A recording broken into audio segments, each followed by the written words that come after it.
Hello ನಮಸ್ಕಾರ. ನಿಮ್ಮೆಲ್ಲರಿಗೂ colourful ಅಡ್ಡಾಗೆ ಸ್ವಾಗತ. 2025ರಲ್ಲಿ ಮದುವೆಯಾದ ಕನ್ನಡದ ನಟನಟಿಯರು ಯಾರು ಅನ್ನೋದನ್ನ ಈ ವಿಡಿಯೋದಲ್ಲಿ ನೋಡೋಣ. ನೀವೇನು ನಮ್ಮ ಕಲರ್ಫುಲ್ ಅಡ್ಡ ಚಾನೆಲ್ನ ಸಬ್ಸ್ಕ್ರೈಬ್ ಮಾಡಿಲ್ಲ ಅಂದ್ರೆ ಈಗಲೇ ಸಬ್ಸ್ಕ್ರೈಬ್ ಮಾಡಿ. ಶ್ರೀ ರಾಘವೇಂದ್ರ ಮಹಿಮೆ ಧಾರಾವಾಹಿ ಖ್ಯಾತಿಯ ನಟ ಆಗಿರುವಂತಹ ಯದುಶ್ರೀಶ್ ರವರ ರಿಯಲ್ ಲೈಫ್ ಪತ್ನಿ ವಿಶಾಖ. ಜೊತೆಯಲ್ಲಿ ಸೀಸನ್ 1 ಧಾರಾವಾಹಿಯಲ್ಲಿ ನಾಯಕನಾಗಿದ್ದಂತಹ ನಟ ಶ್ರೀರಾಮ್ ರವರ ರಿಯಲ್ ಲೈಫ್ ಪತ್ನಿ ಸ್ಫೂರ್ತಿ.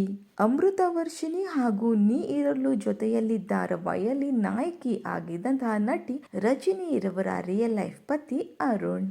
ಪುಟ್ಟಕ್ಕನ ಮಕ್ಕಳು ಹಾಗೂ ಯಜಮಾನ ಧಾರಾವಾಹಿಯಲ್ಲಿ ನಟಿಸಿದಂತಹ ನಟ ಗಜೇಂದ್ರ ರವರ ರಿಯಲ್ ಲೈಫ್ ಪತ್ನಿ ಶ್ವೇತಾ. ಲಕ್ಷ್ಮೀ ಬಾರಮ್ಮ ಧಾರಾವಾಹಿಯಲ್ಲಿ ನಾಯಕ ಆಗಿದ್ದಂತಹ ಬ್ರೋಗೌಡ ಅಲಿಯಾ ಶಮಂತ್ ರವರ ರಿಯಲ್ ಲೈಫ್ ಪತ್ನಿ ಮೇಘನಾ. ಇನ್ನು ಈ ಇಷ್ಟು ಜೋಡಿಗಳಲ್ಲಿ ನಿಮಗೆ ಇಷ್ಟವಾದ ಜೋಡಿ ಯಾವುದು ಅನ್ನೋದನ್ನ ಕಮೆಂಟ್ ಮೂಲಕ ತಿಳಿಸಿ. ಈ ಒಂದು ವಿಡಿಯೋ ನಿಮಗೆ ಇಷ್ಟವಾಗಿದ್ದಲ್ಲಿ ಲೈಕ್ ಹಾಗೂ ಶೇರ್ ಮಾಡಿ. Thank you.